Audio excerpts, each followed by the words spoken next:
Hello IGNOU students, welcome back to my channel mastering education today. ये video BSOC 131 का part 2 है।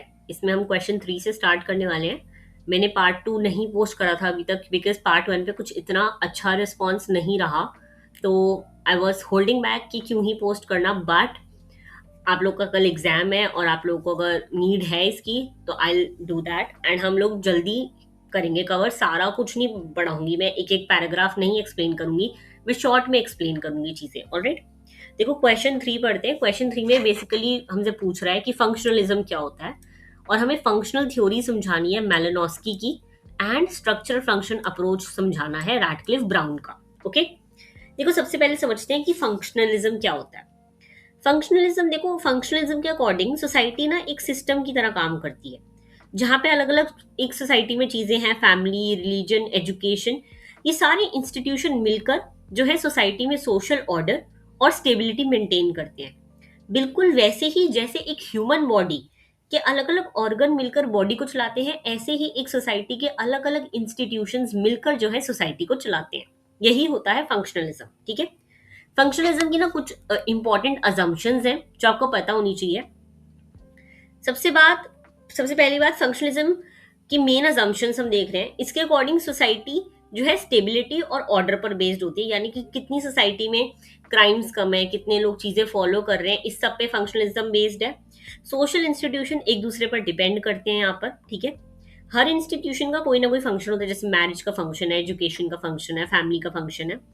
और social change जो है जनरली ग्रेजुअल होता है, धीरे धीरे कोई ना कोई चेंज आता रहता है सोसाइटी में। ठीक है, अब हम आते हैं मैलिनोस्की की फंक्शनल थ्योरी पर, वेरी इंपॉर्टेंट।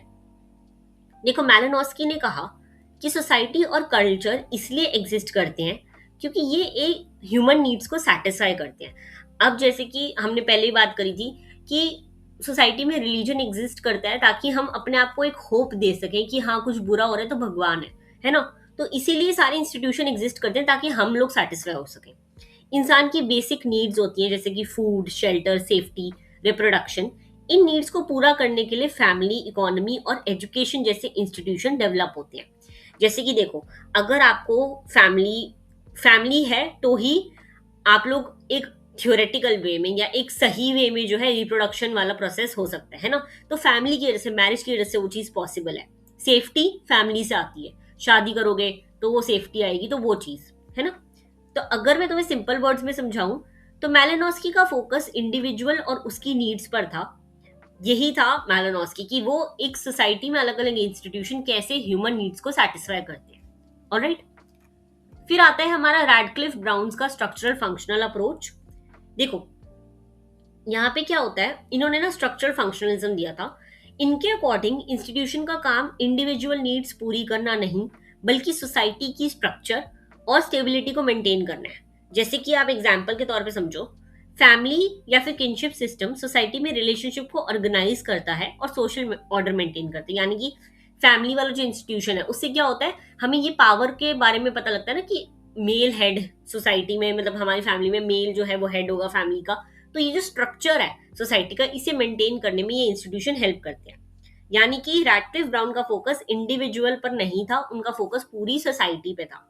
तो एग्जाम के लिए आप डिफरेंस याद करोगे कि मैलिनोस्की ने ह्यूमन नीड्स पे दिया था, वही रैडक्लिफ ब्राउन ने सोशल स्ट्रक्चर। मैलिनोस्की का जो है इंडिविजुअल फोकस था, वहीं पे रैडक्लिफ ब्राउन का जो है सोसाइटी का फोकस था। ऑलराइट, इतना कोई डिफिकल्ट नहीं है। अब हम बढ़ते हैं नेक्स्ट क्वेश्चन की तरफ, that is question number 4। Alright, question number 4 आपसे पूछ रहा है what is culture, describe it's characteristics and elements. Very very easy question.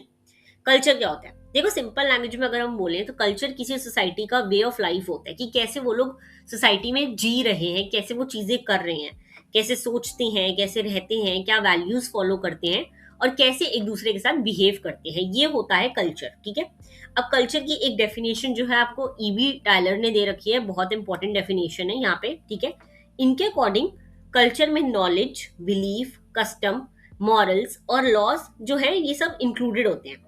ठीक है, अब अगर हम देखें कि कल्चर के कुछ इंपॉर्टेंट एलिमेंट्स क्या हैं, कल्चर में जो चीजें आती हैं इंपॉर्टेंट, सबसे पहले आ सकती हैं आपकी वैल्यूज। देखो यानी कि सोसाइटी के क्या चीजों में मानती है, हमारी वैल्यूज होती है ना कि हम लोग जैसे कि कोई सड़क पे अगर किसी को चोट लग गई तो ये हमारी वैल्यू है कि हम जाके उसकी मदद करें, वैल्यूज। ठीक है, इंडियन सोसाइटी में जैसे एल्डर्स की रिस्पेक्ट करना वैल्यू में माना जाएगा। फिर आते हैं नॉर्म्स। देखो, नॉर्म्स होते हैं अनसेड रूल्स जो आपको फॉलो करने होते हैं सोसाइटी में। ये कोई आपको बताता नहीं कि ये रूल है, बट आप लोग फॉलो करते हो। जैसे कि कोई गेस्ट आता है तो आप उसको ग्रीट करते हो, पैर छूते हो, ये सारे नॉर्म्स हैं। ठीक है, आप बड़ों से अच्छे से बात करते हो, आप अपने पेरेंट्स की रिस्पेक्ट करते हो, ये सब नॉर्म्स होते हैं जो आपको अनसेड रूल्स होते हैं सोसाइटी के। फिर आते हैं बिलीफ्स। देखो, ये वो आइडियाज हैं जिन्हें लोग सच मानते हैं, जैसे कि कर्मों पे मानते हैं लोग कि अच्छे के साथ अच्छा होगा, बुरे के साथ बुरा होगा। ये मानने वाली चीजें हैं। ठीक है, फिर आते हैं आपके सिंबल। सिंबल आपको पता है कि एक कल्चर में बहुत इंपॉर्टेंट होते हैं जो दूसरे कल्चर तक ट्रांसफर होते हैं, जैसे कि आपके जैसे ओम का साइन हो गया, क्रिश्चियन का क्रॉस हो गया, ये सारे सिंबल्स। ठीक है, फिर आता है लैंग्वेज। देखो, लैंग्वेज भी उतनी इंपॉर्टेंट होती है। इसके थ्रू कल्चर एक जनरेशन से दूसरी जनरेशन तक ट्रांसफर होता है, बोलकर आप चीजें समझाते हो दूसरों को। इसलिए कस्टम एंड ट्रेडिशंस आपके वही हो जाते हैं जो आप फैमिली में मतलब रिचुअल्स वगैरह फॉलो करते हो शादी के टाइम पे, फेस्टिवल्स के टाइम पे। ठीक है, मटेरियल कल्चर आ जाता है, कुछ तरह के टूल्स होते हैं, जैसे कि पूजा के टाइम पे थाली यूज करना और ये सब। ठीक है, नॉन मटेरियल कल्चर आपके वो आ जाता है जो आपके वैल्यू, बिलीफ, ये सब होते हैं जो आप चीजें हाथ नहीं लगा सकते, सिर्फ दिमाग में होती है। ठीक है, अब अगर हम कैरेक्टरिस्टिक्स देखें तो कल्चर देखो लर्नड होता है। सबसे पहली बात, आप ये नहीं कि आप पैदा होते ही अपनी बॉडी में कल्चर लेकर आए, आप आसपास की चीजें देखते हो, आपको सिखाया जाता है फैमिली में। ठीक है, कल्चर शेयर्ड होता है। बहुत सारे लोग जो है सेम कल्चर फॉलो करते हैं, तो वो शेयर्ड होता है। कल्चर क्यूमुलेटिव होता है, यानी कि बहुत टाइम से कुछ प्रथाएं चलती आ रही हैं, तो वो अब वो सोसाइटी में रह गई है ना। कल्चर डायनेमिक होता है, यानी कि चेंज होता है, टाइम के साथ साथ कल्चर चेंज होता है। जैसे कि आप देखो, पहले के टाइम पे शादियों का कितना अलग रिवाज था और अब के टाइम पे कितना अलग है, तो ये डायनेमिक है ना, कल्चर चेंज हो रहा है। ठीक है, कल्चर इंटीग्रेटेड होता है, यानी कि आप अपनी फैमिली का पार्ट बनाते हो उसे, आप अपनी लाइफ में उसका बहुत बड़ा इन्फ्लुएंस होता है कल्चर का। और कल्चर अलग अलग सोसाइटी में अलग होता है, जैसे कि हम नॉर्थ इंडियंस का कल्चर साउथ इंडियन से बहुत अलग होगा। ओके, तो इजी था, कोई इतना डिफिकल्ट नहीं है। आपको ईवी टाइलर की जो डेफिनेशन है वो अच्छे से याद रखनी है, उस पर क्वेश्चन आते ही आता है। ऑलराइट, अब हम आते हैं क्वेश्चन नंबर 5 पे, discuss the relationship between history and sociology. मैं शॉर्ट में बता रही हूँ, मैं ज्यादा लॉन्ग में नहीं जाऊंगी, बहुत ईजी है ये। देखो, सबसे पहले समझते हैं कि हिस्ट्री और सोशियोलॉजी दोनों सोशल साइंस के सब्जेक्ट हैं, हमें पता है। दोनों ह्यूमन सोसाइटी को समझने की कोशिश करते हैं, हमें ये भी पता है। देखो, हिस्ट्री जो है ना, वो पास्ट इवेंट, पहले के टाइम पे क्या हुआ था, क्या सोशल चेंजेस आए थे, ये सब स्टडी करता है। वहीं अगर हम सोशियोलॉजी की बात करें तो सोशियोलॉजी जो है सोसाइटी, सोशल रिलेशनशिप और हमारे आज के टाइम के इंस्टीट्यूशन को स्टडी करता है। ठीक है, अगर हम दोनों में सिमिलैरिटीज देखें तो दोनों देखो ह्यूमन सोसाइटी को स्टडी करते हैं, दोनों देखते हैं कि कैसे सोसाइटी चेंज हुई, दोनों जो है एविडेंस का यूज करते हैं, यानी कि सोसाइटी में जो चीजें रह गई। इंटरडिसिप्लिनरी दोनों चीजें, दोनों जो सब्जेक्ट्स है दोनों एक दूसरे से बोरो करते हैं चीजें। ठीक है, तो ये हो गई सिमिलैरिटीज। Alright, very easy. अगर हम डिफरेंस देखें अब इनका, तो देखो डिफरेंस भी बहुत इजी है। हिस्ट्री मेनली जो है पास्ट पे फोकस करती है, जबकि सोशोलॉजी, सोशोलॉजी बोल जाता है। मैं आपको बता दूं, कोई भी अगर इंसान बोल रहा है ना सोशियोलॉजी, तो वो गलत है। इस सब्जेक्ट को सोशियोलॉजी ही बोला जाता है। ठीक है, ये मेरे को मत बोलना नीचे कमेंट्स में आकर कि मैं आप गलत बोल रही हूँ। नहीं, मैं गलत नहीं बोल रही, आप लोग गलत पढ़ते आए हो। इसको सोशियोलॉजी नहीं बोलते, इसको सोशियोलॉजी बोलते हैं। ठीक है, सोशियोलॉजी। अब देखो डिफरेंस देखें हम, तो दोनों जो है एक ह्यूमन पे फोकस करते हैं, पास्ट इवेंट्स में जो होते हैं, और सोशियोलॉजी जो है प्रेजेंट में, आज के टाइम पे सोशल रिलेशनशिप पे। हिस्ट्री में आप स्पेसिफिक एक एक इवेंट उठा के देखते हो, और सोसाइटी सोशियोलॉजी में आप सब कुछ देखते हो। ठीक है, हिस्ट्री जो है डॉक्यूमेंट्स वगैरह पे बेस्ड है, वहीं सोशियोलॉजी जो है आपका पैटर्न्स पे बेस्ड है, थ्योरी क्या क्या आई है नहीं। ठीक है, और दोनों के मेथोडोलॉजी भी अलग है। ऑलराइट, तो इतना कोई डिफिकल्ट सब्जेक्ट नहीं है, बहुत ईजी है, आपको पता है हिस्ट्री और इसमें क्या डिफरेंस होता है। अब हम आते हैं नेक्स्ट क्वेश्चन पे, that is question number 6। What is social organisation? Describe the basis for the classification of social groups. Very easy. देखो, सोशल ऑर्गेनाइजेशन का मतलब है सोसाइटी की वो स्ट्रक्चर्ड अरेंजमेंट जिसमें फैमिली, एजुकेशन, रिलीजन, इकोनॉमी और डिफरेंट ग्रुप्स जो हैं ये मिलकर सोशल ऑर्डर मेंटेन करते हैं। सोशल ऑर्डर आपको पता होना चाहिए, सोशल ऑर्डर वो होते हैं जो आप सोसाइटी में मेंटेन करके रहते हो। यानी कि आप कभी भी कपड़े बिना पहने तो बाहर जाते नहीं ना, तो आपका ये रूल है ना कपड़े पहन के जाने, ये सोशल ऑर्डर मेंटेन करने के लिए होता है। ठीक है, सोसाइटी में और लोग आपको देखकर एकदम ऐसे शॉक ना हो जाए, तो वो चीज। ठीक है, अगर मैं सिंपल वर्ड में कहूँ तो सोसाइटी को स्मूथली चलाने के लिए ना सोशल ऑर्गेनाइजेशन बहुत जरूरी है। तो इस सोशल ऑर्गेनाइजेशन में आ जाते हैं सोशल ग्रुप्स। देखो सोशल ग्रुप उन लोगों का ग्रुप होता है जो रेगुलरली इंटरैक्ट करते हैं एक दूसरे से, मतलब कि रोजमर्रा की जिंदगी में मिलते हैं, कॉमन आइडेंटिटी शेयर करते हैं, और उनमें एक बिलोंगिंगनेस, एक हमारी वी वाली फीलिंग होती है। ये होता है ना यार ये तो मेरा भाई है, भाई भाई वाला होता है ना, वैसे वाली फीलिंग। ऑलराइट, तो अब देखते हैं इनका क्लासिफिकेशन कैसे होता है। वेरी इंपॉर्टेंट, बहुत बार पेपर में आता है। सबसे पहले होता है classification on the basis of size and intimacy. दो ग्रुप्स आ जाते हैं, प्राइमरी एंड सेकेंडरी।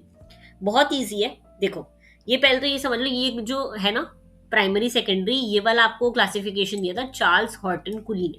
ठीक है, किसने दिया था? चार्ल्स हॉर्टन कुली। पेपर में आ सकता है। ठीक है, प्राइमरी ग्रुप में हमारा रिलेशनशिप बहुत क्लोज होता है, हम बहुत इमोशनल होते हैं, जैसे कि आपके फ्रेंड्स, फैमिली, क्लोज फ्रेंड, ये आ गया। ठीक है, इनके ये वाला ग्रुप जो है छोटे होते हैं, इनमें रिलेशनशिप बहुत इनफॉर्मल होता है, कुछ भी आप बोल सकते हो, इमोशनल अटैचमेंट बहुत होता है। वहीं सेकेंडरी अगर हम देखें तो ये होता है रिलेशनशिप जहाँ फॉर्मल होता है, गोल कोई चीज पाने के लिए होता है, कॉलेज हो गया, ऑफिस हो गया, कंपनी वगैरह में हो गया, ये होते हैं सेकेंडरी ग्रुप। ठीक है, फिर आते हैं आपके इन ग्रुप एंड आउट ग्रुप। ये दिया था आपको विलियम ग्राम समनर ने। ठीक है, देखो इन ग्रुप क्या होते हैं? इन ग्रुप वो ग्रुप होते हैं जिससे हम बिलोंग करते हैं और जिसके लिए एक वी फीलिंग होती है, मतलब भाई वाली फीलिंग जो होती है ना, वो इन ग्रुप होता है। फैमिली हो गई हमारा। आउट ग्रुप होता है वो ग्रुप जिसका हम हिस्सा नहीं होते, किसी दूसरी कम्युनिटी के लोग हो गए जैसे कि। ठीक है, फिर आते हैं formal informal group. Very easy, अब मैंने आपको बताया था फॉर्मल जहाँ पे आप रूल्स वगैरह होते हैं, इनफॉर्मल जहाँ पे आप नेचुरल होते हो। ठीक है, फिर आता है परमानेंट एंड टेम्परेरी ग्रुप। देखो परमानेंट ग्रुप वो होते हैं जो बहुत टाइम तक चलते आ रहे हैं। ठीक है, बहुत टाइम तक चलेंगे, फैमिली, कास्ट, इसमें आप जिस फैमिली में बॉर्न करो उसी में रहोगे। टेम्परेरी ग्रुप होते हैं जिसमें आप कुछ टाइम के लिए ऐड होते हो, जैसे कि कोई आपकी कमिटी हो गई, किसी टीम का आप मेंबर बने हो अपनी कंपनी में, वो सब। ठीक है, वेरी इजी, कोई इतना डिफिकल्ट तो नहीं था। बढ़ते हैं आगे क्वेश्चन नंबर 7 की तरफ। क्वेश्चन नंबर 7 आपसे पूछ रहा है, what are social institutions, discuss their significance and the functionalist perspective on social institution. Very easy, functionalist perspective मैंने करा दिया है, तो मैं आपको सिर्फ बताऊंगी कि सोशल इंस्टीट्यूशन क्या होते हैं। देखो सोशल इंस्टीट्यूशन सोसाइटी के कुछ ऐसे सिस्टम होते हैं जो इंपॉर्टेंट ह्यूमन नीड्स को फुलफिल करते हैं और हमारे सोशल बिहेवियर को रेगुलेट करते हैं। हमने भी पढ़ा था सोशल इंस्टीट्यूशन कैसे होते हैं। Family, education. देखो फैमिली और मैरिज से क्या रेगुलेट होता है? रिप्रोडक्शन अलाउड होता है, सोशलाइजेशन, एक दूसरे से घुलना मिलना, नई फैमिली से जुड़ना। ठीक है, एजुकेशन से क्या होता है? नॉलेज ट्रांसफर होती है। रिलीजन से क्या होता है? आपको एक मॉरल गाइडेंस मिलता है, होप मिलता है। इकोनॉमी से क्या होता है? आप प्रोडक्शन डिस्ट्रीब्यूशन वाले में जाते हो। पॉलिटी से क्या होता है? लॉ ऑर्डर मेंटेन होता है। तो ये सारे सोशल इंस्टीट्यूशन का सबका कुछ ना कुछ काम होता है सोसाइटी में। ठीक है, ये काम पूरा करने के लिए ही ये सोशल इंस्टीट्यूशन बनाए गए हैं। ऑलराइट, अब मैंने फंक्शनल पर्सपेक्टिव ऑलरेडी आपको बता दिया है सोशल इंस्टीट्यूशन का। डरखाइम, मेलनोस्की सब हमने डिस्कस कर लिए थे। ठीक है, तो यही कुछ इंपॉर्टेंट है। देखो सोशल इंस्टीट्यूशन की इंपॉर्टेंस क्या है। एक तो सोशल स्टेबिलिटी बताता है कि लोग कैसे बिहेव करेंगे, ह्यूमन नीड्स को सेटिस्फाई करता है, कल्चर पास ऑन करने में हेल्प करता है, रूल्स लोग फॉलो करते हैं इसके थ्रू। ठीक है, भगवान वाला वो जो दिया जाता है ना वही। और सोशल इंटीग्रेशन, एक जो ग्रुप बनते हैं वो इसकी वजह से ही बनते हैं। ऑलराइट, ये मैंने फंक्शनलिस्ट पर्सपेक्टिव ऑलरेडी आपको समझा दिया, वो ह्यूमन बॉडी वाला जो। ठीक है, फिर आते हैं discuss the approaches to understanding of social change. What is social change, discuss its impact on different aspect of society. देखो वेरी इजी, सोशल चेंज क्या होता है? कोई भी सोसाइटी में जो चेंज आ रहा है, सोसाइटी के इंस्टीट्यूशंस में, नॉर्म्स में, रिलेशनशिप में, बिहेवियर पैटर्न में, टाइम के साथ आने वाले चेंजेस को हम सोशल चेंज कहते हैं। ठीक है, जैसे इंडिया में देखो पुराने टाइम पे कोई सोच सकता था कि डिजिटल पेमेंट्स आ जाएंगी, ऑनलाइन आप पे कर पाओगे, ऑनलाइन एजुकेशन ले पाओगे, सोशल मीडिया के थ्रू इतना कुछ होएगा? नहीं ना, तो यही हुआ सोशल चेंज। अब इसको पढ़ने की हमारी अप्रोचेस क्या हैं? सबसे पहले आ जाती है एवोल्यूशनरी अप्रोच।